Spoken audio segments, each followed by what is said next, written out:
Hello मेरे class 12th वाले students, कैसे हो आप सब। तो स्टूडेंट फाइनली आज मैं आपके लिए क्लास 12 केमिस्ट्री का वो क्लास लेकर आया हूं ना जिसका आप सभी को था बेसब्री से इंतजार। स्टूडेंट आज के इस वीडियो में हम क्लास 12 केमिस्ट्री के चैप्टर 2 जिसका नाम है बच्चों वैद्युत रसायन, जिसको हम इंग्लिश में बोलते हैं इलेक्ट्रोकेमिस्ट्री, इस पूरे चैप्टर को एक ही वीडियो में पढ़ने वाले हैं। ये विद्युत रसायन का बच्चों वन शॉट वीडियो होगा।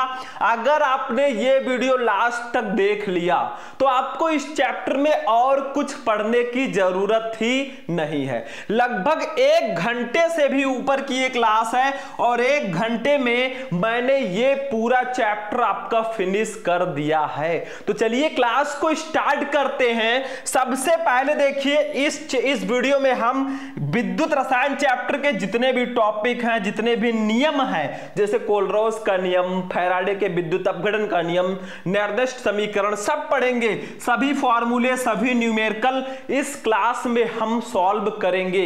ये क्लास बच्चों बार बार नहीं मिलेगा और अगर आप लोग चाहते हैं मैं नेक्स्ट चैप्टर का भी वन शॉट लेकर आऊं तो बस वीडियो को ज्यादा से ज्यादा लाइक करो, चैनल को सब्सक्राइब कर लो। चलिए क्लास को शुरू करते हैं, लेकिन शुरू करने से पहले 2 लाइन हो जाए बच्चों कि जो रट्टा मारेगा, जो रटकर पढ़ेगा वो सिर्फ एग्जाम में पास करेगा और जो टॉपिक को समझकर पढ़ेगा वही एक दिन टॉपर बनेगा।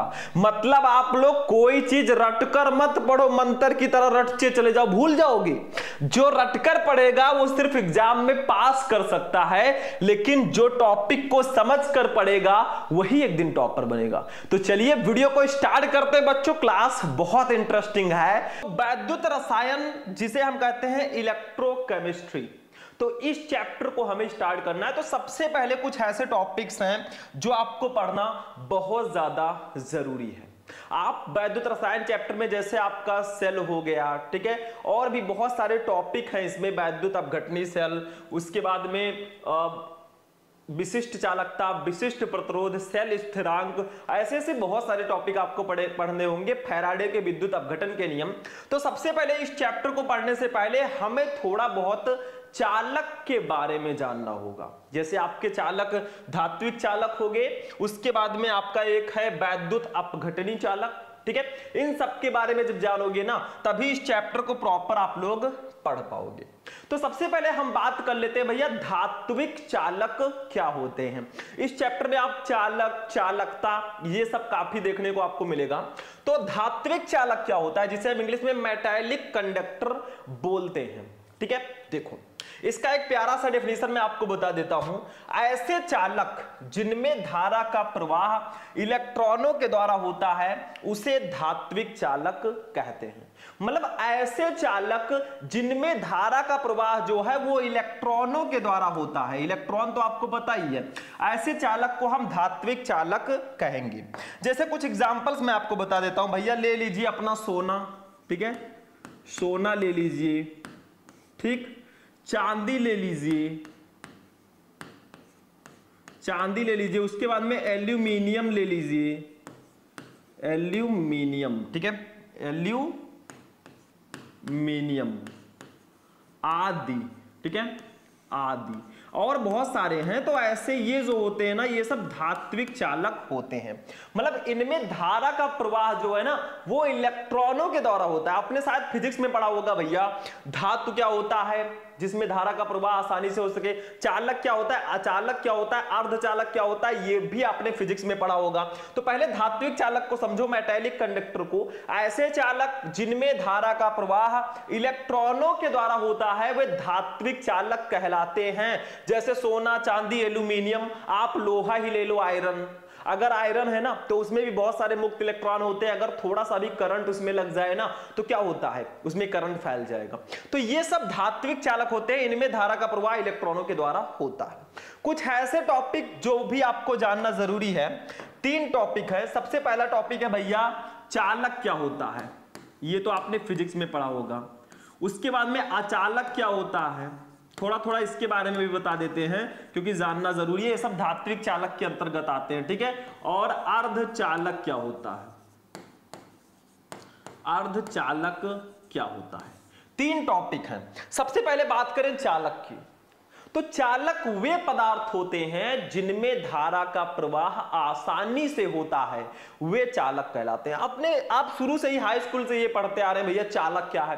तो चालक वे पदार्थ होते हैं जिसमें धारा का प्रवाह आसानी से हो सके, वो चालक कहलाते हैं। अचालक क्या है, वे पदार्थ जिनमें धारा का प्रवाह आसानी से ना हो या बिल्कुल ना हो, वे अचालक कहलाते हैं। ठीक है, चालक को हम सुचालक भी बोलते हैं, ध्यान रखना। तो चालक जिसमें धारा का प्रवाह आसानी से होगा वो चालक होंगे, अचालक जिसमें धारा का प्रवाह नहीं होगा वो अचालक होंगे। अर्धचालक क्या होता है, कुछ ऐसे अचालक जिसमें कुछ ऐसी चीजें मिला देते हैं जिससे वे चालकता उनकी बढ़ जाती है। मतलब अर्धचालक जो होता है, इनकी जो चालकता है वो चालक से कम लेकिन अचालकों से ज्यादा होती है, मतलब ये बीच में होते हैं, इसीलिए तो इनको अर्धचालक कहा गया, सेमी कंडक्टर। ठीक है, तो अर्धचालक क्या होते हैं, जिनकी चालकता चालक से कम और अचालक से अधिक हो, वे अर्धचालक कहलाते हैं। तो ये कुछ खास इस चैप्टर से आता नहीं है ये टॉपिक, बट थोड़ी सी जानकारी अगर आपको होगी ना तो बेटर रहेगा मेरे अकॉर्डिंग। तो समझ में आया धात्विक चालक क्या होते हैं, वे चालक जिसमें धारा का प्रवाह इलेक्ट्रॉनों के द्वारा होता है वे धात्विक चालक कहलाते हैं। जैसे सोना, चांदी, एल्यूमिनियम, ये सब धात्विक चालक हैं। ठीक है, चालक, अचालक, अर्धचालक के बारे में मैंने बता दिया, लेकिन जो सबसे स्पेशल है आज के इस चैप्टर में वो क्या है, देखो वो है वैद्युत अपघटनी चालक। जो वैद्युत अपघटनी चालक है ना, इन्हीं से रिलेटेड आपको ज्यादातर चीजें पढ़नी होंगी हमारे इलेक्ट्रोकेमिस्ट्री चैप्टर में। वैद्युत अपघटनी चालक जिसे हम लोग इलेक्ट्रोलिटिक कंडक्टर बोलते हैं। ठीक है, इसको समझ लो मेरे भाई, बहुत ध्यान से समझना। ठीक है, देखो ऐसे चालक जिनमें धारा का प्रवाह आयनों के द्वारा होता है उसे वैद्युत अपघटनी चालक कहते हैं। देखो अभी हमने धात्विक चालक पढ़ा, उसमें क्या था, धारा का प्रवाह इलेक्ट्रॉनों के द्वारा होता था, तो वे धात्विक चालक थे। लेकिन वैद्युत अपघटनी चालक क्या होते हैं, ऐसे चालक जिनमें धारा का प्रवाह आयनों के द्वारा होता है वे कहलाते हैं वैद्युत अपघटनी चालक। ये देखो, ठीक है, चालक को थोड़ा अच्छे से लिख देना, थोड़ा सा इरेज हो गया है तो इसको ऐसे लिख देना। ठीक है, तो समझ में आया, ये वैद्युत अपघटनी चालक ऐसे चालक होते हैं जिसमें धारा का प्रवाह आयनों के द्वारा होता है। जैसे आपने पढ़ा होगा सोडियम क्लोराइड NaCl, ये वैद्युत अपघटनी चालक है। ठीक है, HCl, CH3COOH, ठीक है, आदि ये सब वैद्युत अपघटनी चालक होते हैं। एक टॉपिक और यहां पे आता है, अगर देखा जाए तो एक टॉपिक और समझ लो थोड़ा सा। ठीक है, एक टॉपिक है आपका वैद्युत अपघट्य क्या होता है, थोड़ा मैं हाईलाइट करके बड़ा सा लिख देता हूं, वैद्युत अपघट्य। ये टॉपिक जो है स्टूडेंट ना, ये आपको क्लास 12th में इस चैप्टर में यानी कि इलेक्ट्रोकेमिस्ट्री चैप्टर में आपको ये टॉपिक कई बार देखने को मिल जाएगा, भैया वैद्युत अपघट्य क्या होता है। ठीक है, तो वैद्युत अपघट्य जो होता है वे पदार्थ, वैद्युत अपघट्य क्या होता है, वे पदार्थ जिनके जलीय विलयन में धारा का प्रवाह होता है, आसानी से होता है, वो वैद्युत अपघट्य कहलाते हैं। जैसे एग्जांपल आपका वही रहेगा, NaCl ये वैद्युत अपघट्य है। ठीक है, उसके बाद में HCl, ये सब वैद्युत अपघट्य होते हैं। ठीक है, तो ऐसे पदार्थ जिनके जलीय विलयन में धारा का प्रवाह आसानी से हो सके वे वैद्युत अपघट्य कहलाते हैं। जैसे सोडियम क्लोराइड जो आपका है ना, मान लीजिए सोडियम क्लोराइड हमने ले लिया, ये देखो सोडियम क्लोराइड को हमने लिया। सोडियम क्लोराइड का मतलब क्या होता है, नमक जो हमारे घर में यूज होता है। ठीक है, इसमें हमारा सोडियम क्लोराइड है NaCl। मान लीजिए इस नमक को हमने क्या किया, जल में घोल दिया, ये देखो NaCl है। ठीक है, तो यही हमारा वैद्युत अपघट्य होगा। इसी सोडियम क्लोराइड को हमने जल में घोल दिया है भैया, तो ये इसका जलीय विलयन हुआ कि नहीं हुआ, अरे भैया सोडियम क्लोराइड को हमने जल में घोल दिया तो ये सोडियम क्लोराइड का जलीय विलयन होगा, और इस जलीय विलयन में धारा का प्रवाह आसानी से हो सकता है, इसीलिए इसको हम कहते हैं वैद्युत अपघट्य। ये जो है ना, ये वर्ड जो है आपका पीछा नहीं छोड़ने वाला, ये वर्ड आपको इस चैप्टर में बार बार देखने को मिलेगा। तो वैद्युत अपघट्य क्या होते हैं, वे पदार्थ जिनके जलीय विलयन में धारा का प्रवाह आसानी से हो सकता है वे वैद्युत अपघट्य कहलाते हैं। और अगर इस वैद्युत अपघट्य में NaCl जो आपका है, इसमें अगर हम धारा का प्रवाह करेंगे ना तो भैया क्या होगा, NaCl जो है वो टूट जाएगा किसमें, ये Na+ आयन में और Cl- आयन में। इसी घटना को हम वैद्युत अपघटन बोलते हैं, इलेक्ट्रोलिसिस। समझ में आ गया, बहुत सिंपल है। देखो ऐसे पदार्थ जिनके जरिए विलयन में धारा का प्रवाह आसानी से हो सके वे वैद्युत अपघट्य हुए। लेकिन जब इस वैद्युत अपघट्य NaCl में हम धारा का प्रवाह कराएंगे ना तो ये Na+ और Cl- में टूट जाएगा, यानी कि वैद्युत अपघटन हो जाएगा। इसी को हम वैद्युत अपघटन बोलेंगे। ठीक है, जब किसी वैद्युत अपघट्य में धारा प्रवाहित की जाती है तो वो अपने धनायन और ऋणायनों में टूट जाता है, यानी कि Na+ और Cl- में ये टूट गया है, तो ये वैद्युत अपघटन की प्रक्रिया यही होती है। तो मैं आशा करता हूं कि आपको दो टॉपिक समझ में आ चुके होंगे। एक धात्विक चालक क्या होता है, जिसमें धारा का प्रवाह इलेक्ट्रॉनों के द्वारा होता है। धात्विक चालक होते हैं जैसे सोना, चांदी, एल्यूमिनियम आदि। उसके बाद में वैद्युत अपघटनी चालक यानी कि इलेक्ट्रोलिटिक कंडक्टर क्या होते हैं, ऐसे चालक जिनमें धारा का प्रवाह आयनों के द्वारा होता है उसे वैद्युत अपघटनी चालक कहते हैं, इलेक्ट्रोलिटिक कंडक्टर बोलते हैं। जैसे sodium chloride, hydrochloric acid and acetic acid. ठीक है, जैसे देखो अब मैंने बताया कि वैद्युत अपघट्य क्या होता है, वे पदार्थ जिनके जलीय विलयन में धारा का प्रवाह आसानी से हो सके वे वैद्युत अपघट्य कहलाएंगे। और अगर इस वैद्युत अपघट्य में हम धारा का प्रवाह करेंगे तो ये Na+ और Cl- आयनों में टूट जाएगा। अगर HCl का कराएंगे तो H+ और Cl- में ये टूट जाएगा। इस घटना को वैद्युत अपघटन बोलेंगे। अब एक बहुत ही इंपॉर्टेंट टॉपिक मैं आपको बताने जा रहा हूं। पूछा जाता है कि धात्विक चालक तथा वैद्युत अपघटनी चालक में कोई 3 अंतर लिखिए, कोई 4 अंतर लिखिए या 5 अंतर लिखिए। मैं 5 आपको बता देता हूं। तो यहां पे हमारा अगला हेडिंग होगा, देखो ध्यान से, धात्विक चालक तथा वैद्युत अपघटनी चालक में अंतर, यानी कि difference between metallic conductor and electrolytic conductor. ठीक है, चलो इसमें डिफरेंस भी देख लेते हैं। अभी मैं आपको नोट करने का मौका दूंगा, बिल्कुल टेंशन फ्री रहना। मैं साइड में हो जाऊंगा, तीनों पेज आपको मैं नोट करने का मौका दूंगा। देखो धात्विक चालक इधर मैंने लिखा है, वैद्युत अपघटनी चालक मैंने इधर लिख दिया है। ध्यान से देखो मेरे भाई, बहुत ध्यान से समझना इस टॉपिक को। देखो सबसे पहली चीज, मैं कलर चेंज करता हूं और इसको आपको समझाता हूं। देखो धात्विक चालक क्या होता है, इनमें धारा का प्रवाह इलेक्ट्रॉन के द्वारा होता है। धात्विक चालक में मैंने आपको बताया कि धात्विक चालक में धारा का प्रवाह इलेक्ट्रॉनों के द्वारा होगा, ये तो सिंपल है। वैद्युत अपघटनी चालक, इनमें धारा का प्रवाह आयनों के द्वारा होता है और वैद्युत अपघटनी चालक में धारा का प्रवाह आयनों के द्वारा होता है। ये तो बहुत सिंपल हो गया। ये तो जो मैंने डेफिनेशन में बताया ना वही मैंने लिख दिया। दूसरा, इसमें रासायनिक परिवर्तन नहीं होता है, मतलब जब इसमें धारा का प्रवाह कराया जाएगा ना तो रासायनिक परिवर्तन इसमें नहीं होता है, बट इसमें रासायनिक परिवर्तन होता है।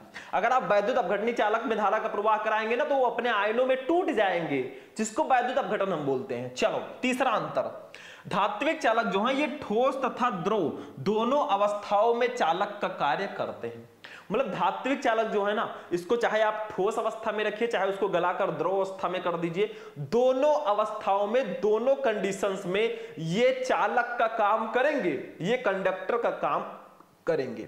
जबकि वैद्युत अपघटनी चालक क्या होते हैं, ये केवल द्रव अवस्था में चालक का काम करेंगे। यानी कि वैद्युत अपघटनी चालक जो है ये द्रव अवस्था में ही चालक का काम करेंगे। अगर आप सोडियम क्लोराइड को जल में घोल देते हो भैया तो वो चालक का काम करेगा। अगर आप सोडियम क्लोराइड को ऐसे ठोस अवस्था में कराओगे ना तो उतना ज्यादा चालक का काम वो नहीं करेगा। चौथा डिफरेंस देखो, धात्विक चालक, इनमें पदार्थ का स्थानांतरण नहीं होता है। मतलब धात्विक चालक में जो है पदार्थों का ट्रांसफर नहीं होता है, इसका स्थानांतरण नहीं देखने को हमें मिलता है। जबकि वैद्युत अपघटनी चालक, इनमें पदार्थ का स्थानांतरण होता है, इसमें पदार्थ जो है वो ट्रांसफर होते हैं, उनका स्थानांतरण होता है। पांचवा, धात्विक चालक में अगर आप टेम्परेचर बढ़ाते हैं तो इनकी चालकता घटती है, यानी कि ताप बढ़ाने पर चालकता कम हो जाती है धात्विक चालकों की।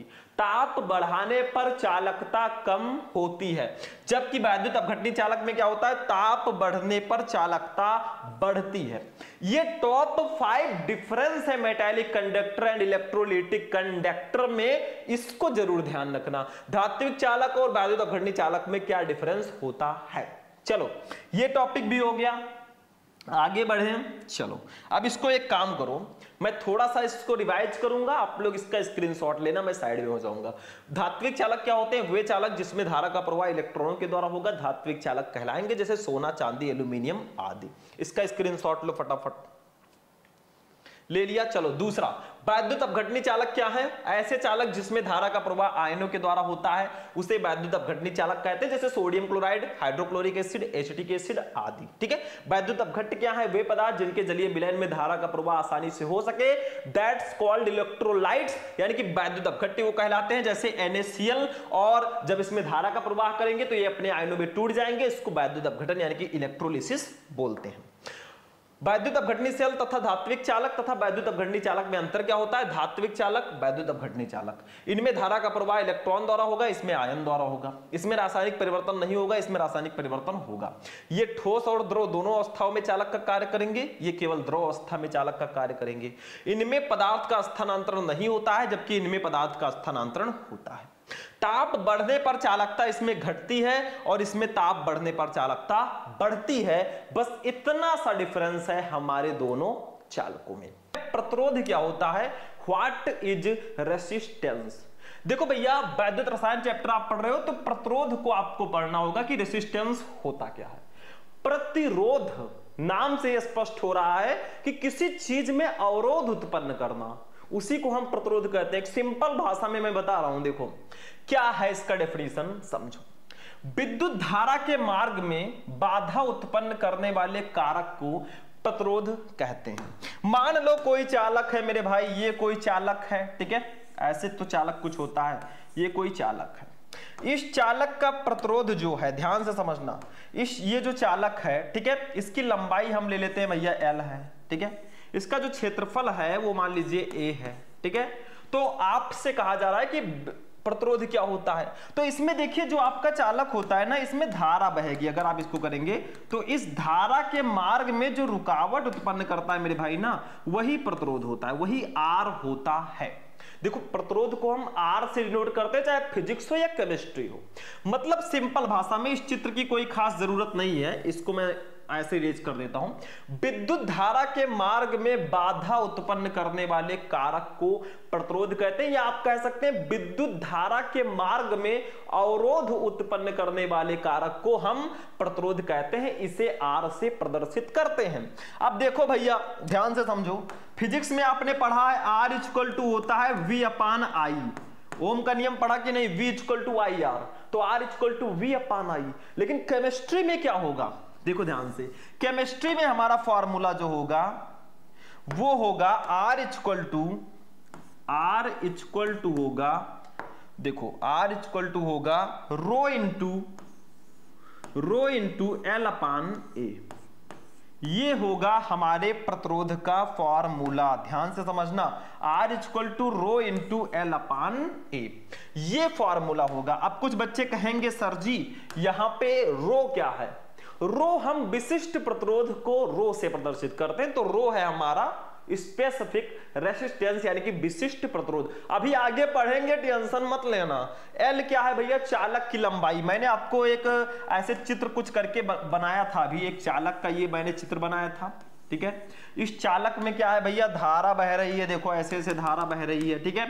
इस चालक की जो लंबाई है उसको मान लेते हैं एल है, और इसका जो क्षेत्रफल है वो ए है, ठीक है। तो rho R equal to rho L/A इसका फॉर्मूला होगा, ठीक है। इतना समझ में आ गया। अब कोई पूछे भैया आपसे कि रो क्या है, तो देखो रो क्या है ये भी मैं बता देता हूं, L क्या है ये भी मैं बता देता हूं, और A क्या है ये भी मैं बता देता हूं, ठीक है। तो रो जो है ये है आपका विशिष्ट प्रतिरोध।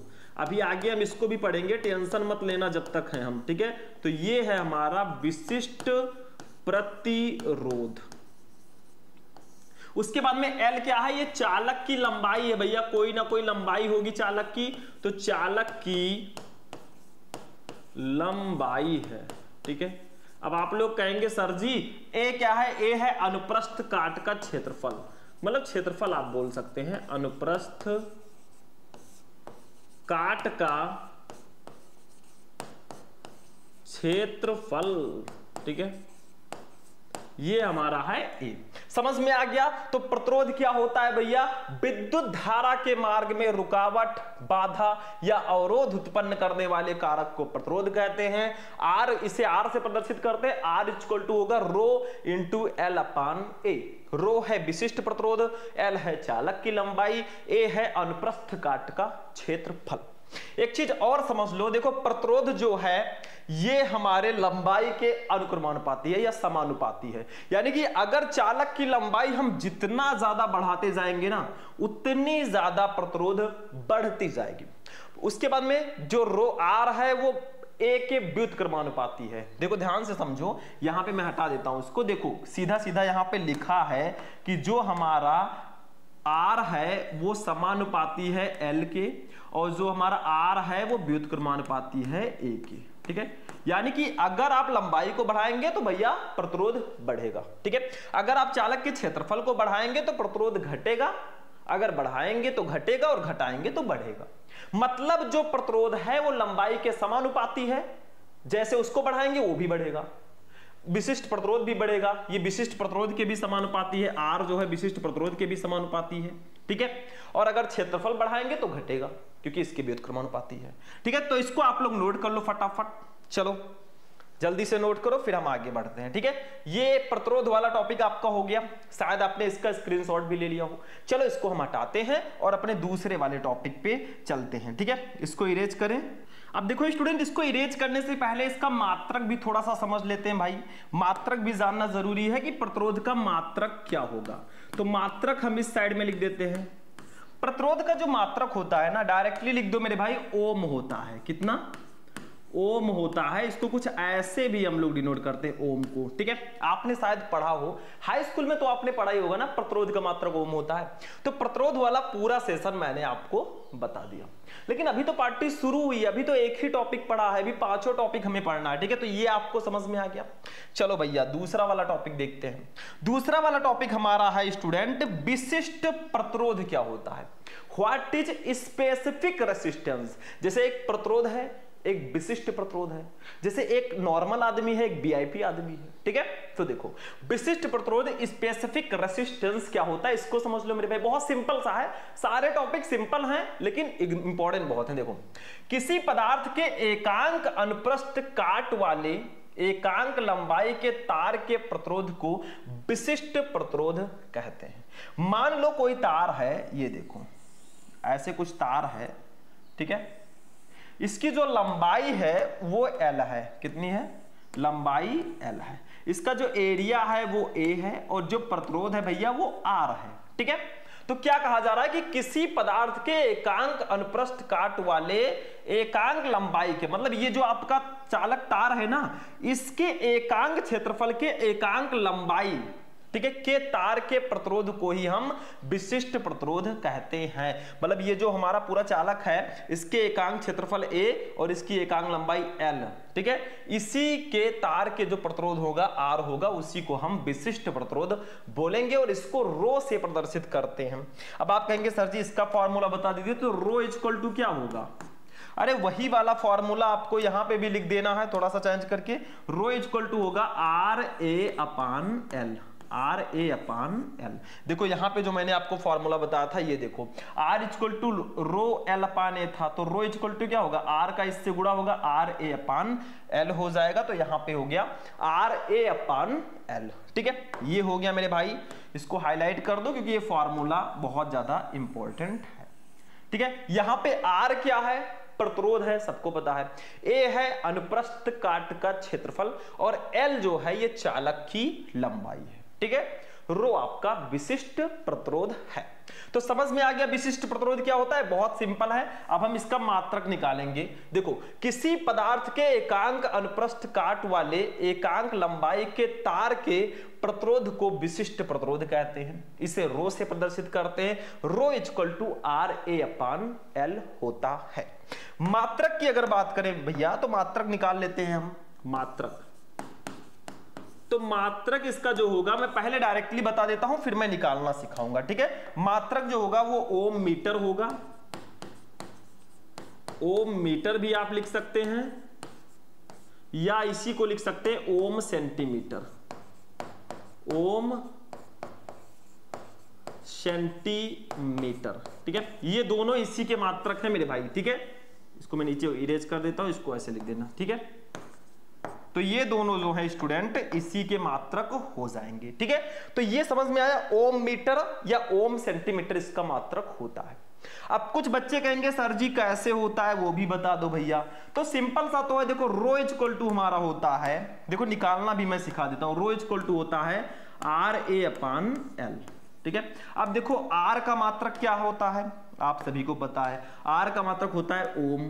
LA है क्षेत्रफल, क्षेत्रफल का मात्रक होगा ओम इंटू मीटर स्क्वायर। देखो क्षेत्रफल का मात्रक होता है मीटर स्क्वायर, अपान नीचे है लंबाई L, इसका मात्रक होगा मीटर।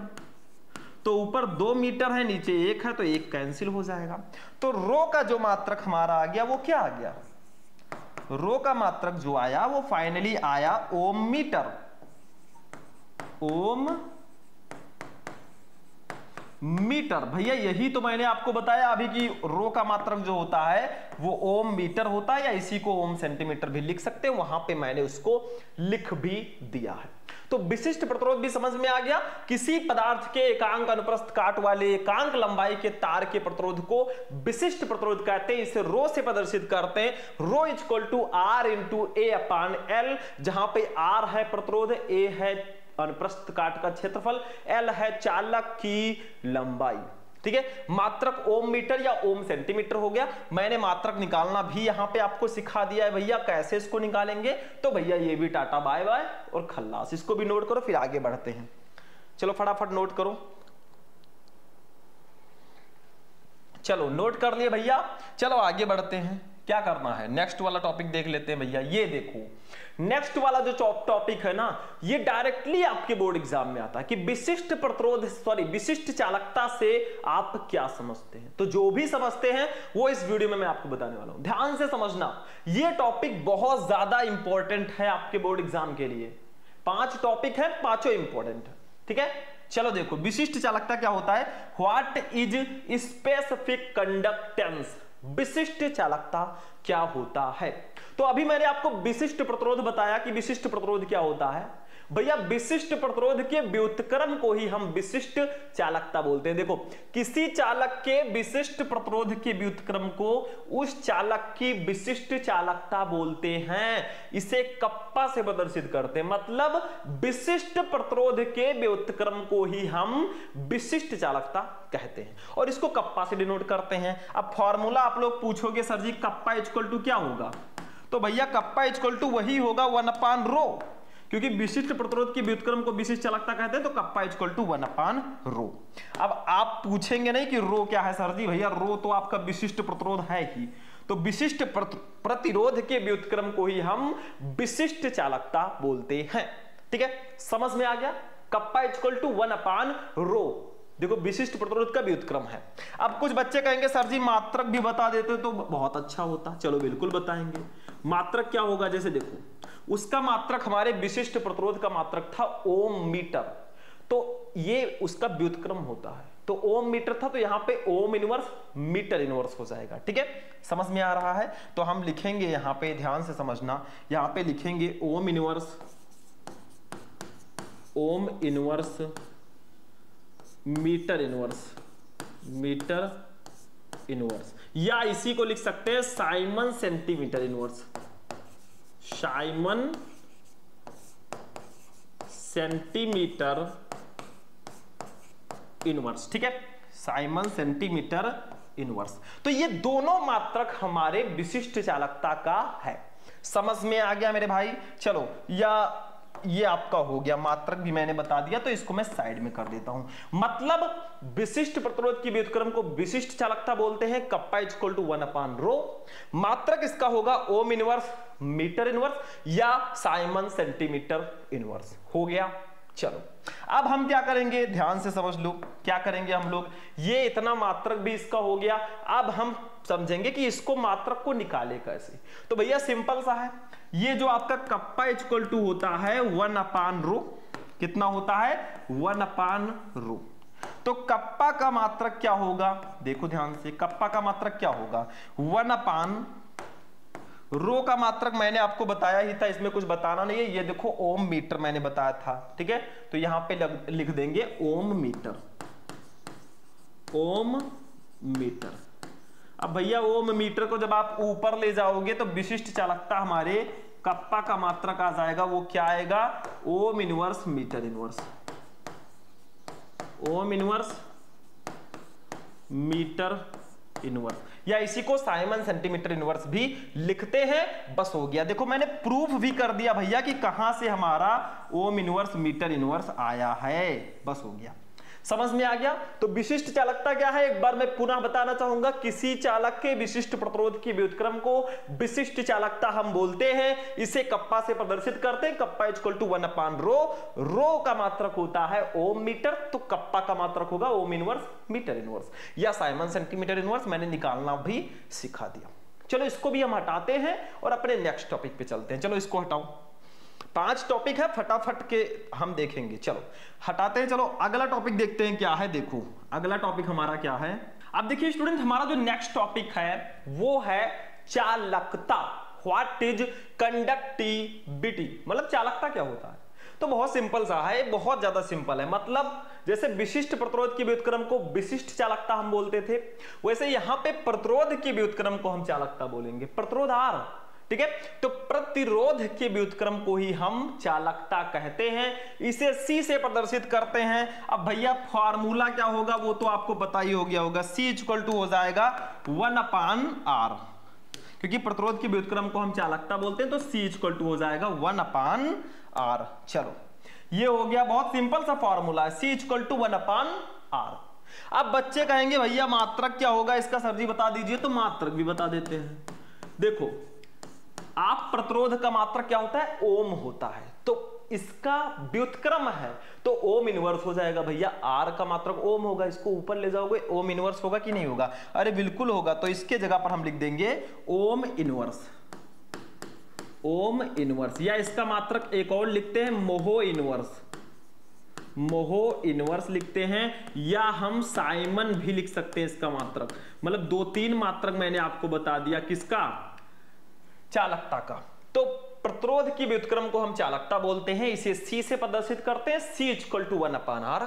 मात्रक इसका ओम इनवर्स होगा या मोहो इनवर्स होगा या फिर होगा साइमन, बस इतना हो जाएगा। साइमन को हम ऐसे लिखते हैं। चलो ये भी हो गया, सिंपल सा था, इसको भी हम हटाएंगे मेरे भाई। छोटा सा टॉपिक था बट इंपॉर्टेंट है। देखो जो 5 टॉपिक मैं बता रहा हूं ना, छोटे छोटे हैं, देखने में छोटे लगे करे घाव गंभीर, वही वाली हाल है। छोटे हैं लेकिन बहुत इफेक्टिव हैं। कुछ छोटी मोटी चीजें भी बहुत ज्यादा इफेक्टिव हो जाती हैं। तो चलो इसको नोट करो, फिर आगे हम बात करते हैं, ठीक है। पढ़ाई पे ध्यान दो मेरे भाई। चलो हो गया। नेक्स्ट वाला टॉपिक अब हम देखेंगे। एक टॉपिक है हमारा सेल स्थिरांक क्या होता है, व्हाट इज सेल कांस्टेंट। तो मैं सोच रहा था कि मैंने 4 टॉपिक अगर आपको बता दिए हैं छोटे छोटे, तो सेल स्थिरांक को भी इसी में रखना चाहिए। 5 टॉपिक जो मोस्ट इंपोर्टेंट है वो बताना चाहिए।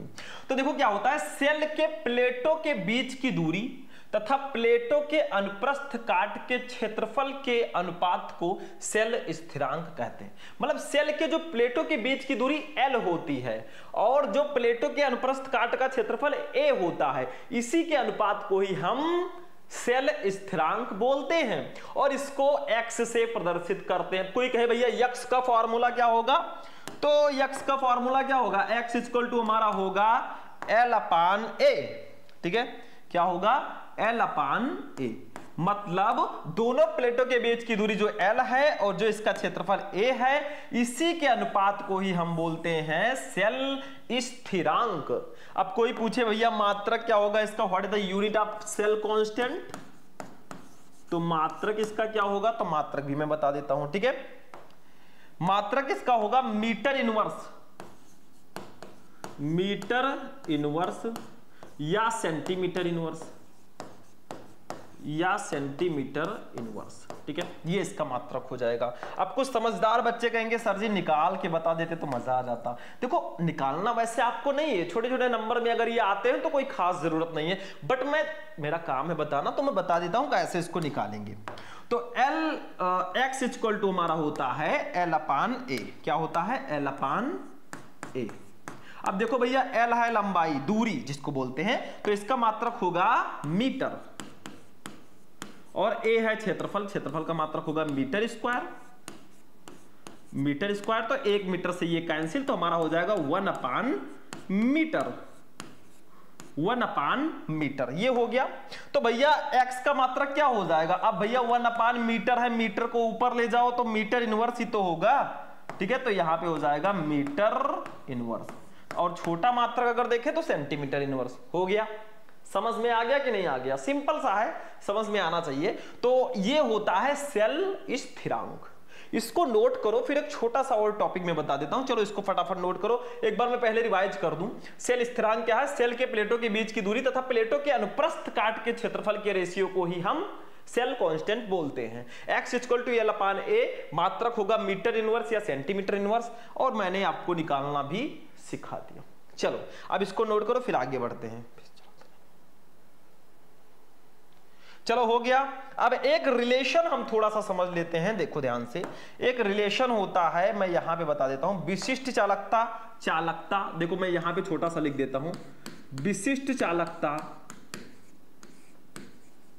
विशिष्ट चालकता, चालकता तथा सेल स्थिरांक में संबंध, सेल स्थिरांक में संबंध, relation between specific conductivity and cell constant, ठीक है। तो इनमें रिलेशन क्या होता है वो समझो। तो विशिष्ट चालकता बराबर होता है, विशिष्ट चालकता बराबर हमारा होता है, विशिष्ट चालकता इक्वल टू होता है चालकता इंटू सेल स्थिरांक, सेल स्थिरांक, ठीक है। विशिष्ट चालकता इक्वल टू चालकता इंटू सेल स्थिरांक। अब विशिष्ट चालकता को हम डिनोट करते हैं कप्पा से, तो यहां पे हो जाएगा कप्पा, तो कप्पा इक्वल टू हो जाएगा हमारा, देखो चालकता को हम लोग डिनोट करते हैं सी से, तो सी इंटू सेल स्थिरांक को एक्स से डिनोट करते हैं, तो यही हमारा फाइनल फॉर्मूला होगा, kappa equal to C into X, ठीक है। ये होगा विशिष्ट चालकता, चालकता तथा सेल स्थिरांक में संबंध, ठीक है, के kappa equal to C into X, ठीक है। कैसा लगा, चलो आगे बढ़ते हैं भैया। नेक्स्ट टॉपिक कि इलेक्ट्रोड विभव क्या होता है। देखो आप फिजिक्स में विभव तो आपने पढ़ा ही होगा, लेकिन केमिस्ट्री में यहां पे इलेक्ट्रोड विभव है। व्हाट इज इलेक्ट्रोड पोटेंशियल, तो पहले इसका डेफिनेशन समझ लो, उसके बाद में हम इसका फिगर समझेंगे। देखो डेफिनेशन क्या है, इलेक्ट्रोड विभव आखिर क्या होता है। जब किसी धातु की छड़ को उसी के लवण के विलयन में, यानी कि उसी के सॉल्ट के विलयन में डुबोते हैं, तो धातु की छड़ की सतह पर एक विभवांतर यानी कि एक विभव स्थापित हो जाता है, जिसको हम इलेक्ट्रोड विभव कहते हैं। मतलब आपको क्या करना है, जब किसी धातु की छड़ को उसी के लवण के विलयन में डुबोते हैं, जैसे मान लीजिए जिंक का कोई छड़ है, जिंक धातु का कोई छड़ है, और आप जिंक सल्फेट के विलयन में उसको डुबो रहे हैं, तो क्या होगा, इस धातु की छड़ की सतह पर एक विभव उत्पन्न हो जाएगा। इसी विभव को ही हम इलेक्ट्रोड विभव बोलेंगे। जैसे मान लो भैया एक जार हम लोग यहां पे ले लेते हैं कुछ ऐसे, ठीक है, ये देखो एक जार हमने ले लिया, इसमें हमने क्या किया है, इसमें विद्युत अपघट्य है, देखो ये इसमें आपका विद्युत अपघट्य है, वो भी कौन सा विद्युत अपघट्य है, तो इसमें आपका जो है कॉपर सल्फेट हमने, सॉरी इसमें मैंने ले लिया है जिंक सल्फेट, ZnSO4, मैंने जिंक सल्फेट इसमें ले लिया है, जो कि एक विद्युत अपघट्य होगा, ठीक है। आपको करना क्या है, अब देखो यहां पे क्या होंगे, दो इलेक्ट्रोड होंगे, ध्यान से समझना, बहुत स्पेशल टॉपिक है, ठीक है। यहां पे क्या करेंगे, एक धातु की छड़ लेंगे और इस विद्युत अपघट्य में डुबोएंगे, ठीक है।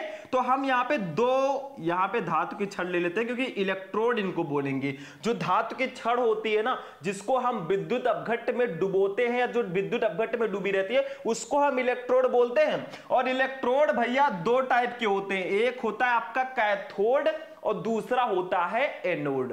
इलेक्ट्रोड दो प्रकार के होते हैं, एक कैथोड दूसरा एनोड। ठीक है, तो हमने क्या किया, एक जिंक सल्फेट का एक वैद्युत अपघट्य ले लिया, इसमें हमने क्या किया, जिंक की छड़ को डुबो दिया। देखो आपको उसी धातु की छड़ को लेना है जिसका आपने वैद्युत अपघट्य लिया है। ठीक है, तो हमने क्या किया, जिंक सल्फेट लिया है, तो हमें जो धातु की छड़ लेनी है वो जिंक लेना होगा। ठीक है, तो होगा क्या, ध्यान से समझना, यहां पे एक चीज और समझ लो थोड़ा सा। देखो यहां पे एक आपका होगा माइनस, मान लीजिए अगर ये माइनस है तो ये कैथोड होगा, ये ध्यान रखना। ठीक है, और अगर ये वाला इलेक्ट्रोड प्लस है तो ये एनोड होगा, क्योंकि जो कैथोड होता है वो निगेटिव होता है, जो एनोड होता है वो पॉजिटिव होता है। इतना तो समझ में आ गया।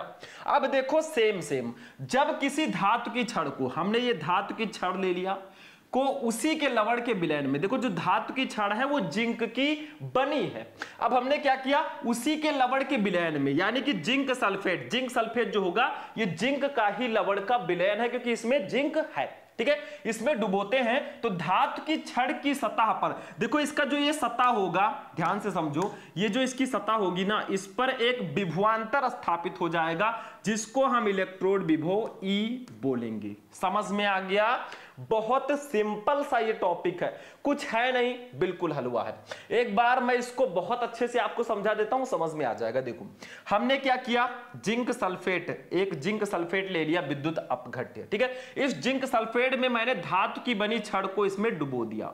अब धातु जो छड़ जो है वो जिंक धातु की ही बनी है। ठीक है, और इसको हम इलेक्ट्रोड बोलेंगे, क्योंकि इलेक्ट्रोड जो होता है वो एक ऐसी छड़ होती है, अगर कोई छड़ किसी वैद्युत अपघट्य में डूबी है ना तो वो इलेक्ट्रोड होगा। ठीक है, तो हमने क्या किया, जिंक धातु का छड़ इस जिंक सल्फेट में डुबो दिया, तो ये जो जिंक है ना, ये जो धातु है, इसकी सतह पर एक विभवांतर उत्पन्न हो जाएगा जिसको हम इलेक्ट्रोड विभव कहेंगे।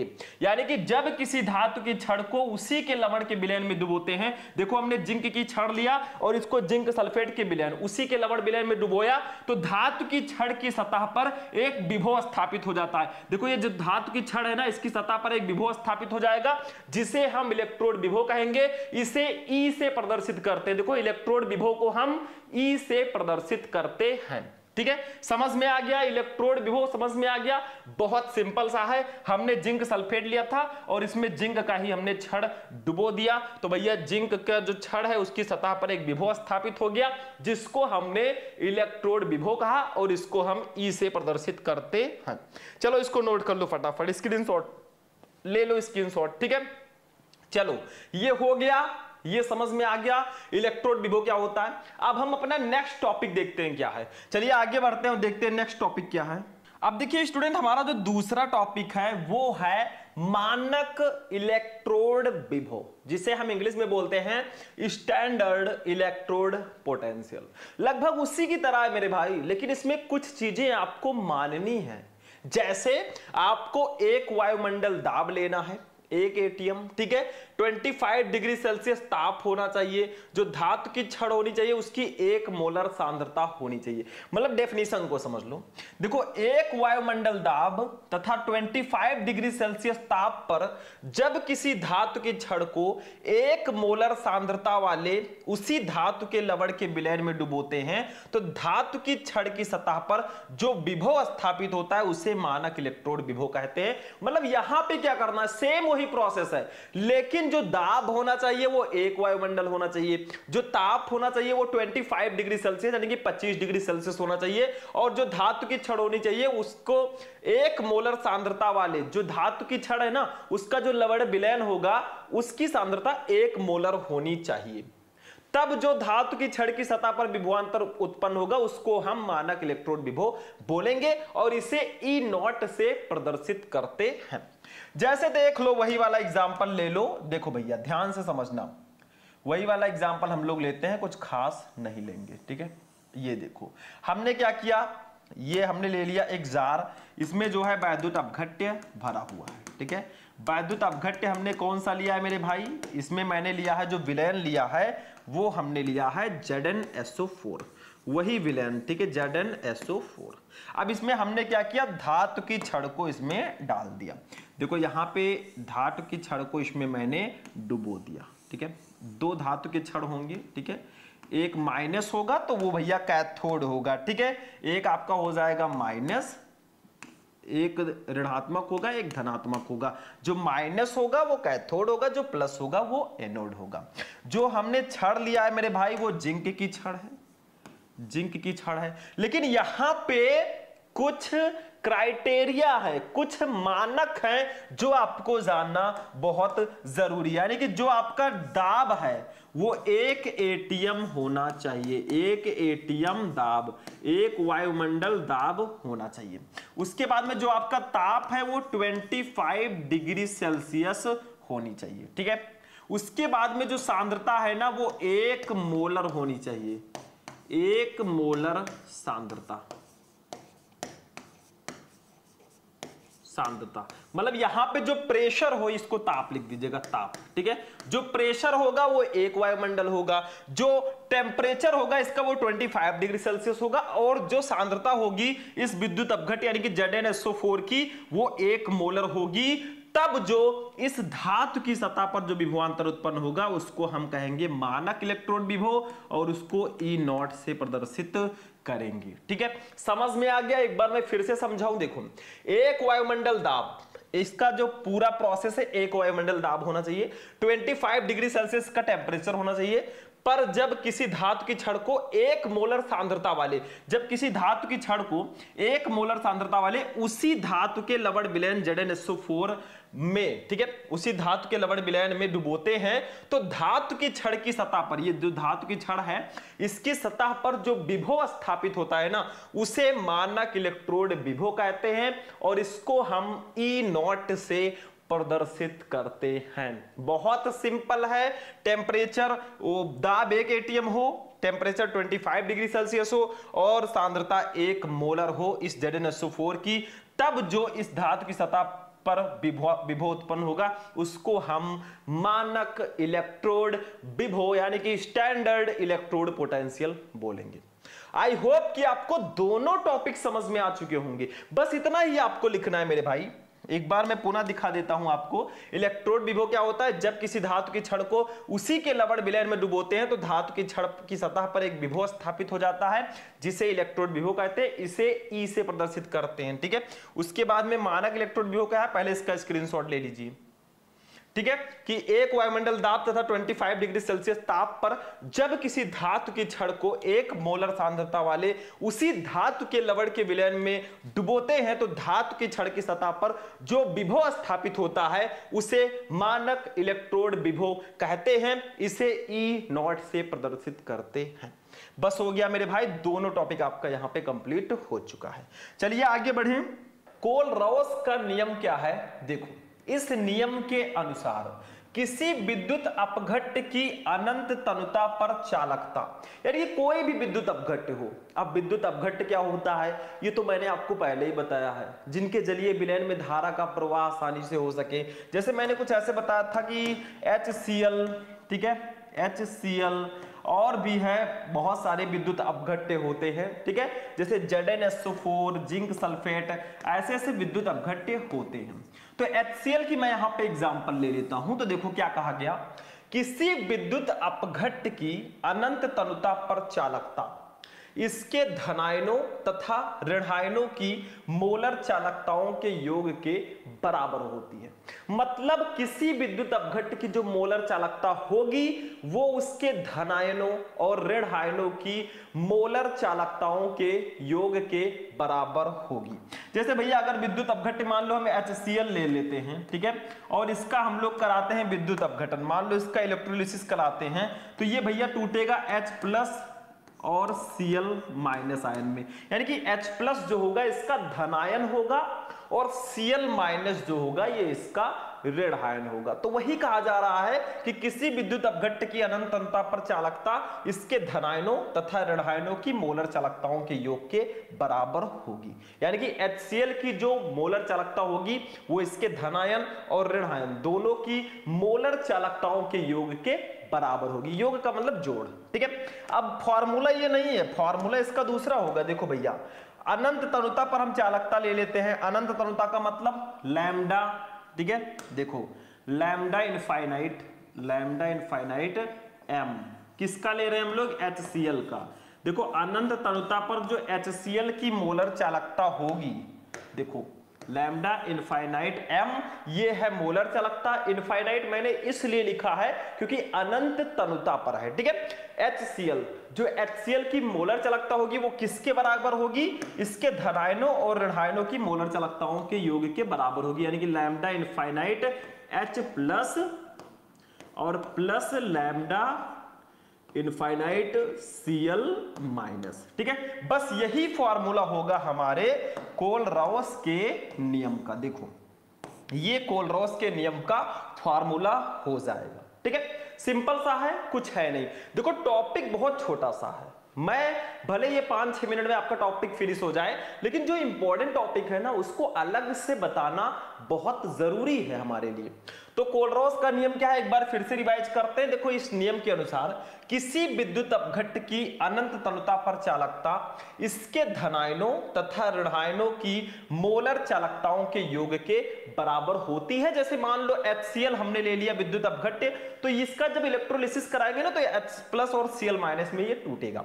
तो विद्युत अपघट्ट जो HCl है इसकी जो मोलर चालकता है लैम्डा इनफाइनाइट m जो है वो इसके धनायनों और ऋणायनों की मोलर चालकताओं के योग के बराबर होगी। यानी कि लैम्डा इनफाइनाइट H प्लस और लैम्डा इनफाइनाइट Cl माइनस, ठीक है। समझ में आ गया।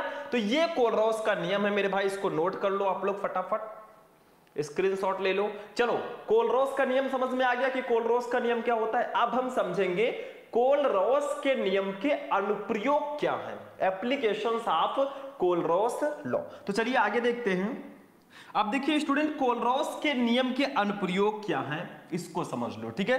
कोलरॉस के नियम के अनुप्रयोग, ये देखो कोलरॉस के नियम के अनुप्रयोग यानी कि एप्लीकेशंस ऑफ कोलरॉस लॉ। जैसे कोई भी नियम है, जैसे मैंने हेनरी का नियम बताया था आपको, तो हेनरी के नियम के अनुप्रयोग भी बताए थे कि आखिर हेनरी का नियम कहां कहां यूज होता है।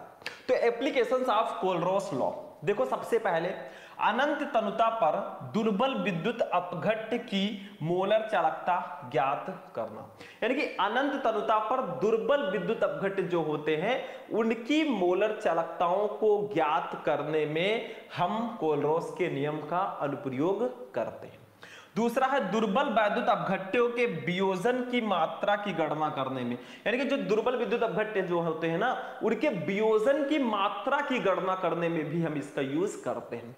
देखो बहुत ज्यादा डीपली हम नहीं जाएंगे, जो हमारे 12th में बोर्ड एग्जाम में आता है हम उसी के अकॉर्डिंग टॉपिक पढ़ेंगे। तो कोलरॉस के नियम के अनुप्रयोग क्या क्या है। सबसे पहला अनंत तनुता पर दुर्बल विद्युत अपघट्ट की मोलर चालकता ज्ञात करना, और दूसरा है दुर्बल वैद्युत अपघट्टों के वियोजन की मात्रा ज्ञात करना। यही दोनों जो हैं ये कोलरॉस के नियम के अनुप्रयोग हैं। समझ में आ गया ये टॉपिक भी। चलिए आगे बढ़ें, नेक्स्ट टॉपिक देखिए, फैराडे के विद्युत अपघटन का प्रथम नियम। देखो जब हम फैराडे का विद्युत अपघटन का नियम पढ़ेंगे ना तो सबसे पहले हम फैराडे के विद्युत अपघटन का प्रथम नियम पढ़ेंगे। फर्स्ट इज फर्स्ट, जो पहले उसी को तो पहले पढ़ेंगे, Faraday's first law of electrolysis. तो देखो आखिर ये है क्या, पहले नियम को पढ़ो फिर मैं आपको फिगर भी बताऊंगा, टेंशन फ्री रहना जब तक है हम। देखो इस नियम के अनुसार विद्युत अपघटन की प्रक्रिया में किसी इलेक्ट्रोड विशेष पर मुक्त अथवा एकत्रित पदार्थ का द्रव्यमान विलयन में प्रवाहित की गई विद्युत की मात्रा यानी कि कुल आवेश के समानुपाती होती है। मतलब जब विद्युत अपघटन की प्रक्रिया होती है ना तो क्या होता है, इलेक्ट्रोड पर मुक्त। अब इलेक्ट्रोड क्या होता है, इलेक्ट्रोड दो प्रकार का होता है, कैथोड और एनोड। तो इस पर जो मुक्त या एकत्रित जो पदार्थ का द्रव्यमान होगा वो विलयन में प्रवाहित की गई विद्युत की कुल मात्रा यानी यानी कि कुल आवेश के समानुपाती होगा। जैसे मान लो मेरे भाई, मैंने यहां पे क्या किया है, हमने यहां पे एक जार ले लिया कुछ ऐसे, ठीक है। देखो जब मैं इलेक्ट्रोड और इलेक्ट्रोड विभव पढ़ा रहा था तो मैंने आपको बताया था। अब इसमें भैया क्या है, इसमें विद्युत अपघट्य भरा होगा, ये तो सिंपल है, विद्युत अपघट्य तो इसमें होगा ही, ठीक है। ऐसे ऐसे इसमें विद्युत अपघट्य होगा। मान लीजिए जो विद्युत अपघट्य है उसको मैंने ले लिया है सोडियम क्लोराइड को, यानी कि NaCl को मैंने एज अ इलेक्ट्रोलाइट लिया है। अब भैया इसमें धातु की छड़ को डुबा देते हैं। अब जो धातु की छड़ विद्युत अपघट्य में डूबी रहती है ना, उसको हम इलेक्ट्रोड कहते हैं। इलेक्ट्रोड दो टाइप के होते हैं, एक आपका होगा एनोड और एक होगा कैथोड। तो भैया ये जो आपका है ना, यहां पे एक होगा माइनस, जो माइनस वाला इलेक्ट्रोड होगा उसको हम कैथोड बोलेंगे, और एक होगा आपका भैया प्लस वाला, ठीक है। ये प्लस होगा, ये एनोड होगा। इतना ध्यान में आप लोग रख लेना।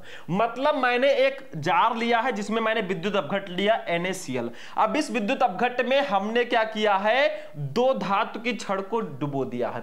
तो जो धातु की छड़ विद्युत अपघट्य में डुबोई जाती है ना, उसको हम इलेक्ट्रोड बोलते हैं। इलेक्ट्रोड दो टाइप के होते हैं, कैथोड और एनोड। तो ये हो गया आपका कैथोड, ये हो गया एनोड, ठीक है। अब देखिए भैया, जब विद्युत अपघटन की प्रक्रिया होगी तो NaCl जो हमारा है, जो सोडियम क्लोराइड है NaCl, इसका जब विद्युत अपघटन होगा, इलेक्ट्रोलिसिस होगा ना, तो ये टूट जाएगा अपने आयनों में, यानी कि Na+ में ये टूटेगा और ये टूटेगा Cl- में, ठीक है। जब सोडियम क्लोराइड का विद्युत अपघटन होगा तो Na+ और Cl- में ये टूट जाएगा। इतना समझ में आ गया। अब देखो क्या कहा जा रहा है नियम में, पहले इसको समझो फिर मैं बताता हूं। देखो विद्युत अपघटन की प्रक्रिया में यहां पे NaCl का विद्युत अपघटन हो रहा है किसी इलेक्ट्रोड विशेष पर मुक्त अथवा एकत्रित। तो जब विद्युत अपघटन होगा NaCl का ना, तो जो आपका इलेक्ट्रोड है इस पर कुछ पदार्थ ऐसे एकत्रित हो जाएंगे। देखो कुछ ऐसे एकत्रित पदार्थ हो जाएंगे। इस एकत्रित पदार्थ की मात्रा को हम लोग डिनोट करेंगे W से। किससे डिनोट करेंगे, W से इसको डिनोट करेंगे, ठीक है। तो ये जो एकत्रित पदार्थ का द्रव्यमान होगा ना, ये पदार्थ का द्रव्यमान W है, वो विलयन में प्रवाहित की गई विद्युत की मात्रा, यानी कि इस विलयन में प्रवाहित की गई विद्युत की मात्रा यानी कि कुल आवेश Q के समानुपाती होगा। यानी कि इस इलेक्ट्रोड पर एकत्रित पदार्थ की मात्रा W जो है, वो इस विलयन में प्रवाहित की गई कुल आवेश Q के समानुपाती होगा। इतना समझ में आ गया, यही मेन पॉइंट है।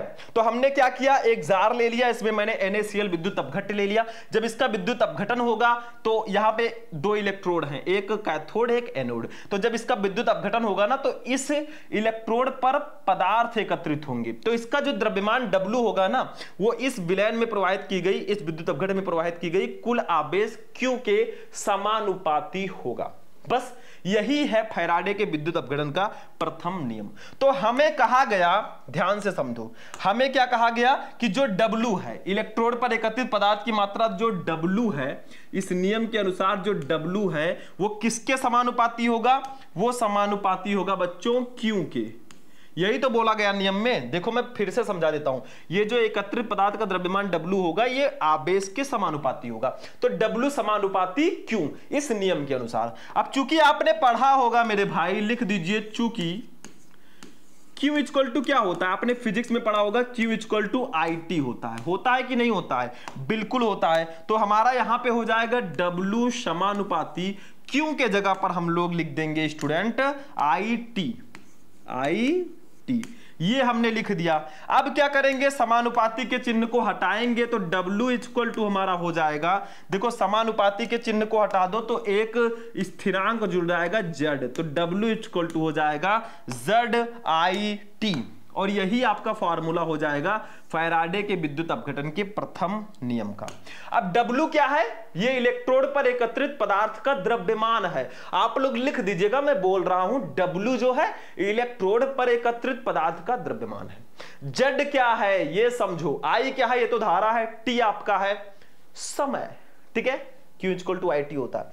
तो Z क्या है, Z को समझ लो मेरे भाई, Z जो आपका होगा इसको हम बोल सकते हैं समानुपाती स्थिरांक। क्या,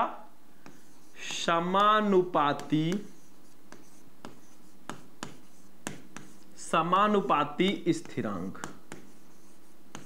स्थिरांक, या इसी को बोलते हैं हम लोग विद्युत रासायनिक तुल्यांक भी बोलते हैं। यह भी ध्यान रखना, विद्युत रासायनिक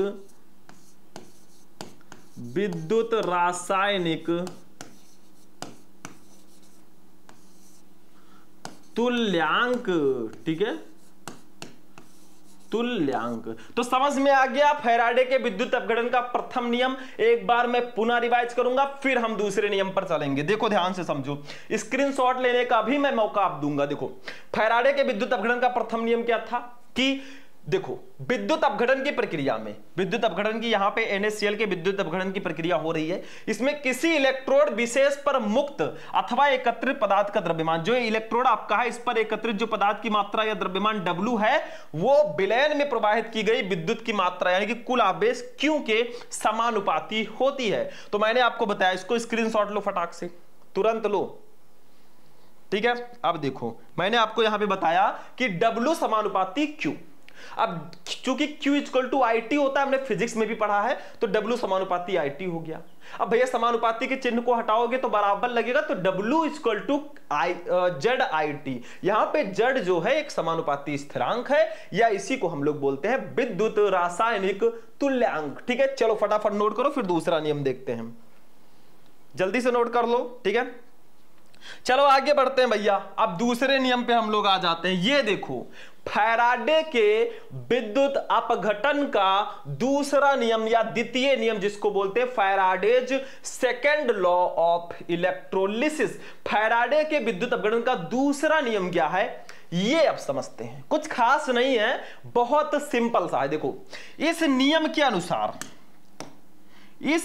अनुसार देखो, जब श्रेणी क्रम में जुड़े विभिन्न विद्युत अपघट्यों के विलयनों में समान मात्रा में विद्युत प्रवाहित की जाती है, तो इलेक्ट्रोडों पर मुक्त अथवा एकत्रित पदार्थों के द्रव्यमान उनके तुल्यांकी भारों के समानुपाती होंगे। मतलब जब हम दो विद्युत अपघट्य को श्रेणी क्रम में जो जुड़े हुए हैं, इनमें अगर हम समान मात्रा में धारा प्रवाहित करेंगे, तो इलेक्ट्रोडों पर मुक्त अथवा एकत्रित पदार्थ का द्रव्यमान उनके तुल्यांकी भारों के समानुपाती होगा। मतलब यहां पे थोड़ा चेंज है, यहां पे विद्युत अपघट्यों को श्रेणी क्रम में जोड़ा जा रहा है और उनमें समान मात्रा में विद्युत धारा प्रवाहित की जा रही है, तब जो इलेक्ट्रोड पर एकत्रित पदार्थ के द्रव्यमान होगा ना, वो उनके तुल्यांकी भारों के समानुपाती होगा। फिगर यहां पे समझो, फिगर समझो। देखो मैंने एक आपका ये ले लिया है, ठीक है, इसमें NaCl आपका विद्युत अपघट्य है, मान लीजिए, वही सेम प्रोसेस NaCl, ठीक है, और एक मैंने ये ले लिया। दोनों विद्युत अपघट्य श्रेणी क्रम में जुड़े हुए हैं, ठीक है।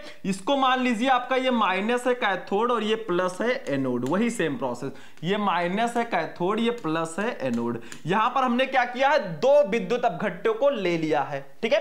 देखो एक ये और एक ये, दोनों को हमने अटैच कर दिया है श्रेणी क्रम में, आप खुद ही देख लो। अब इसमें अगर समान मात्रा में धारा हम I को प्रवाहित करते हैं, मान लीजिए दोनों में जो धारा प्रवाहित हो रही है वो समान मात्रा में है, तब जो इस इलेक्ट्रोड पर एकत्रित जो पदार्थ का द्रव्यमान होगा, देखो यहां पे जो इलेक्ट्रोड पर एकत्रित पदार्थ का द्रव्यमान होगा, वो इनके तुल्यांकी भारों के समानुपाती होगा। यानी कि हम लिख सकते हैं, ध्यान से समझो, हम लिख सकते हैं W1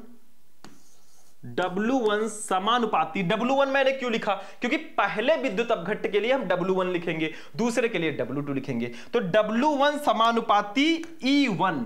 देखो हम तुल्यांकी भार को E1 से डिनोट करते हैं, ठीक है, और W2 समानुपाती जो होगा, देखो इस इलेक्ट्रोड पर एकत्रित पदार्थ की मात्रा को हमने W1 मान लिया, इस इलेक्ट्रोड पर एकत्रित पदार्थ की मात्रा को हमने W2 मान लिया, क्योंकि दो है तो दोनों को मानना है, ये हो जाएगा E2, ठीक है। इसको हम ऐसे भी लिख सकते हैं, देखो ध्यान से समझो, इसको हम लिख सकते हैं W1 upon W2 equal to लिख सकते हैं हम E1 अपान E2, E1 अपान E2, ये लिख सकते हैं। मतलब इन दोनों इलेक्ट्रोडों पर एकत्रित जो पदार्थ का द्रव्यमान होगा, वो इनके तुल्यांकी भारों के समानुपाती होगा। एक फॉर्मूला आपका ये हो गया, ठीक है, कि दोनों इलेक्ट्रोडों पर एकत्रित पदार्थ का द्रव्यमान उनके तुल्यांकी भारों के समानुपाती होता है।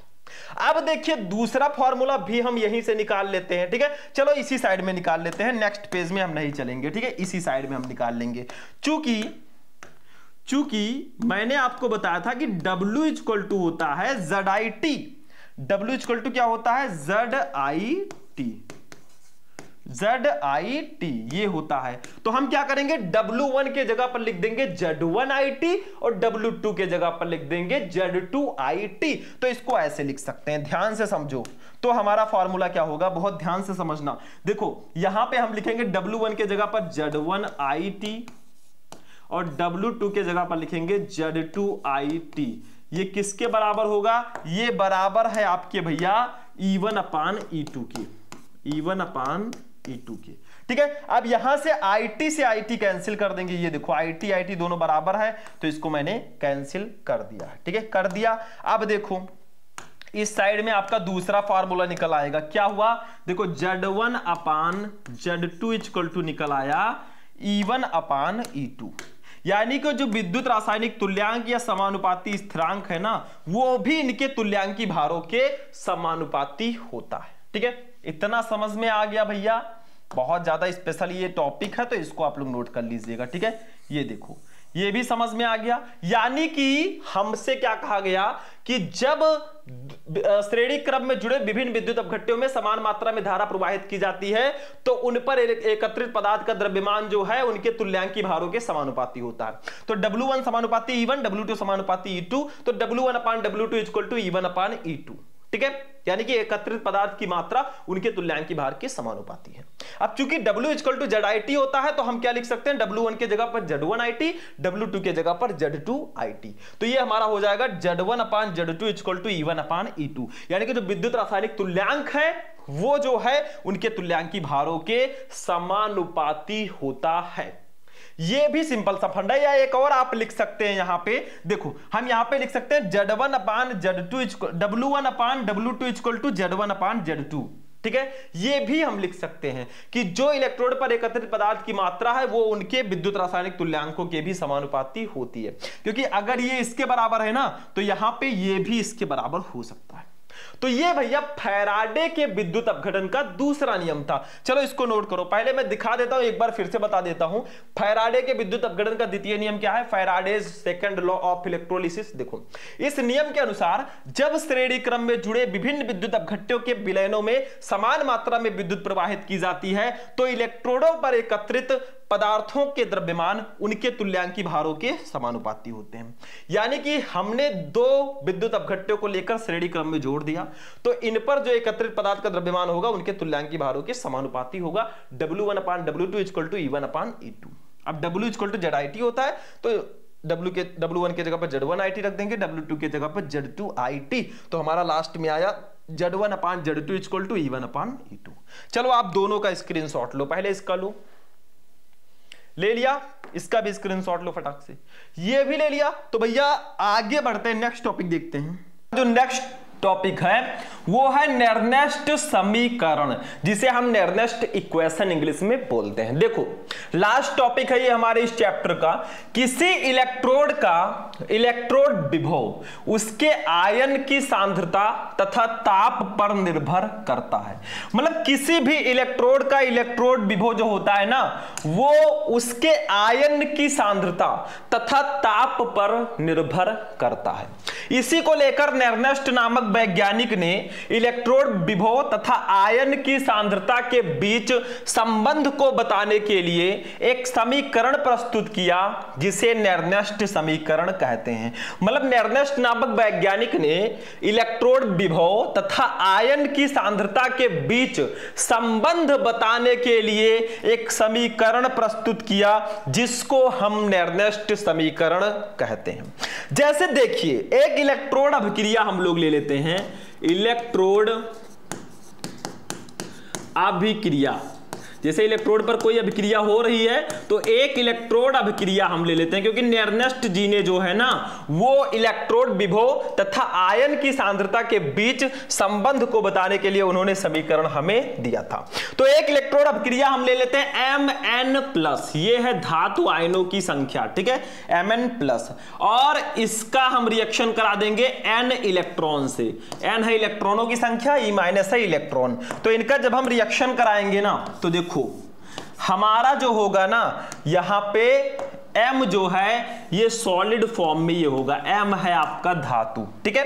तो हमने क्या किया, Mn+ यानी कि धातु आयनों की संख्या प्लस n इलेक्ट्रॉन, इसका रिएक्शन कराया तो M सॉलिड फॉर्म में हमारा है, ठीक है, ये हमारा हो गया। लेकिन नेर्नेस्ट समीकरण क्या है, नेर्नेस्ट जी ने समीकरण कौन सा दिया है तो वो समझ लेते हैं बच्चों। नेर्नेस्ट जी ने बताया कि जो इलेक्ट्रोड विभव E होता है, ठीक है, E = हमारा होता है E0 -RT, ठीक है, -RT अपान NF, ठीक है, log बेस E, ठीक है, M अपान Mn+, मतलब हमारे नेर्नेस्ट जी ने बताया कि E इलेक्ट्रोड विभव होता है E0 -RT upon NF log base E M upon Mn+। यहां पे E है इलेक्ट्रोड विभव, E0 है मानक इलेक्ट्रोड विभव, R है गैस नियतांक, T है परमताप, N है इलेक्ट्रॉनों की संख्या, F है फैराडे नियतांक, M है धातु, Mn+ है धातु आयनों की संख्या, ठीक है। तो यही उन्होंने रिएक्शन, यही समीकरण दिया। लेकिन हम मान लेते हैं बच्चा पार्टी कि जो हमारा M है, मान लीजिए इसकी वैल्यू 1 है, मान लीजिए ये इसकी सांद्रता जो है वो एकांक है, तो 1 हम इसके जगह पर अगर रख दें, बेसिकली अगर इसके जगह पर हम लोग 1 रख देना तो हमारा एक और फॉर्मूला निकल कर आ जाएगा, वो आ जाएगा बेटा E हमारा हो जाएगा, ध्यान से समझना, E0 -RT अपान NF, ठीक है, log base E M upon Mn+, ये फॉर्मूला हो जाएगा, ठीक है। ऐसा होगा अगर M के जगह पर हम 1 मान ले तो देखिए ये नहीं होगा, यहां पे M के जगह पर 1 कर देंगे तो 1 अपान Mn+ हो जाएगा, क्योंकि 1 M के जगह पर तो हमने 1 माना है, ठीक है, ये हो गया। देखो M के जगह पर मैंने 1 मान लिया तो 1 अपान Mn+ होगा। अब देखिए एक फॉर्मूला होता है, शायद आपने लॉग में पढ़ा होगा, चूंकि log बेस E x का फॉर्मूला जो होता है ना, log बेस E x = होता है हमारा 2.303 log बेस 10 के फॉर्म में भी हो जाएगा, log बेस 10x, ठीक है, ये फॉर्मूला होता है। मतलब हमारा एक फॉर्मूला होता है यहां पे log base EX = 2.303 log base 10x, तो यहां पे log बेस E के जगह पर हम ये वैल्यू रख देंगे तो हमारा नेर्नेस्ट समीकरण जो होगा ना वो कुछ इस टाइप से आ जाएगा। E = हमारा हो जाएगा, बहुत ध्यान से समझो, E0 माइनस, ठीक है, E0 -2.303 RT अपान NF, ठीक है, और यहां पे हो जाएगा log बेस 10, ठीक है, M अपान log बेस 10 1 अपान Mn+, ये हमारा हो जाएगा बेटा फॉर्मूला, और यही हो जाएगा हमारा नेर्नेस्ट समीकरण। E = E0 -2.303 RT upon NF log base 10 1 upon Mn+, ये हमारा नेर्नेस्ट समीकरण हो जाएगा। लेकिन अगर आपको न्यूमेरिकल सॉल्व करना है तो थोड़ा इजी मैं कर देता हूं, ज्यादातर जगह पर आपको यही देखने को मिलेगा। लेकिन अगर हम यहां पे T की वैल्यू रख दें, फैराडे नियतांक F की वैल्यू रख दें, गैस स्थिरांक R की वैल्यू रख दें, तो हमारा फॉर्मूला कैसा आएगा ये मैं बता देता हूं, ठीक है। चलिए आगे बढ़ते हैं। जैसे हम सबकी अगर वैल्यू रख दें, मान लीजिए R की जो वैल्यू है बेटा वो है 8.31 जूल प्रति केल्विन प्रति मोल। मान लीजिए R जो गैस नियतांक है उसकी वैल्यू है 8.31 जूल प्रति किलो केल्विन प्रति मोल। ये वैल्यू होती है गैस नियतांक की।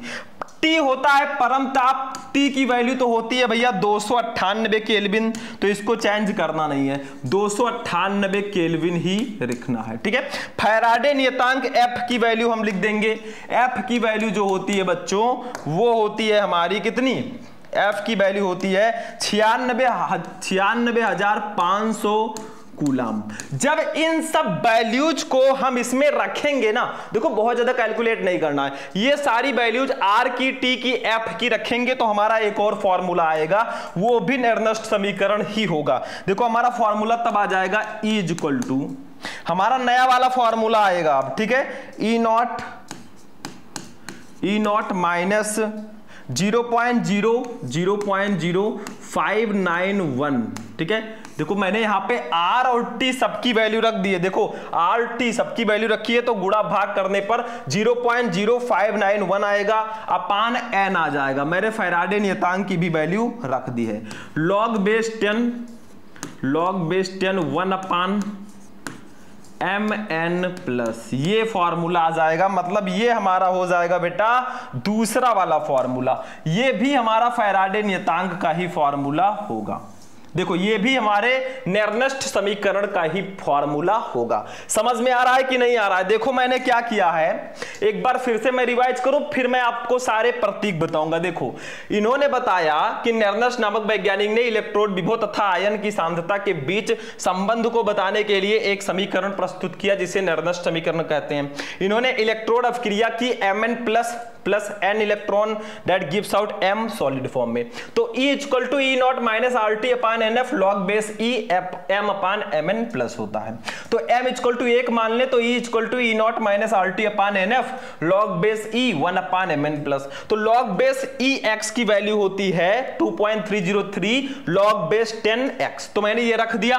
तो हमारा ये निर्दिष्ट समीकरण आ गया E equal to E not minus 2.303 RT upon NF log base 10 1 upon Mn plus, यही रियल आपका निर्दिष्ट समीकरण का फॉर्मूला है। लेकिन जब न्यूमेरिकल की बारी आती है ना, तो ये सब वैल्यू रखकर मैंने एक और फॉर्मूला आपको दिया है ताकि न्यूमेरिकल में प्रॉब्लम ना हो। तो R की वैल्यू होती है 8.31 जूल प्रति केल्विन प्रति मोल, T परम ताप है 298 केल्विन, F है फैराडे नियतांक 96,500 कूलम। तो एक नया फॉर्मूला आया E equal to E not minus 0.0591 upon n log base 10 1 upon Mn plus. अब सारी चीजें हम लिखते हैं, आखिर देखो E क्या है, E नॉट क्या है, ये सब हम लिखकर आपको बताएंगे, ठीक है। R क्या है, T क्या है, सब कुछ मैं बताऊंगा अभी, और भी है। तो E है हमारा इलेक्ट्रोड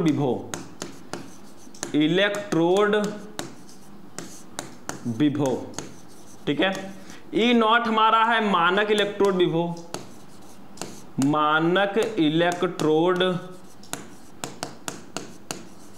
विभव, ठीक है। R हमारा है गैस नियतांक, T हमारा है बेटा परम ताप, ठीक है। एक दो और है उसको भी जान लो, N क्या है, F क्या है, ये सब भी जान लेते हैं, लेकिन साइड में जानेंगे। देखो N क्या है ये, और F क्या है, ये सब जानेंगे। M क्या है, Mn प्लस क्या है, M क्या है, Mn प्लस क्या है, ये सब पूछा जाता है कि प्रयुक्त प्रतीकों के भी अर्थ बताइए। तो N है इलेक्ट्रॉनों की संख्या,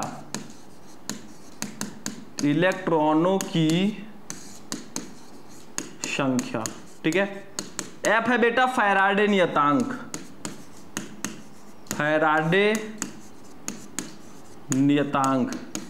M है धातु, और Mn है धातु आयनों की संख्या,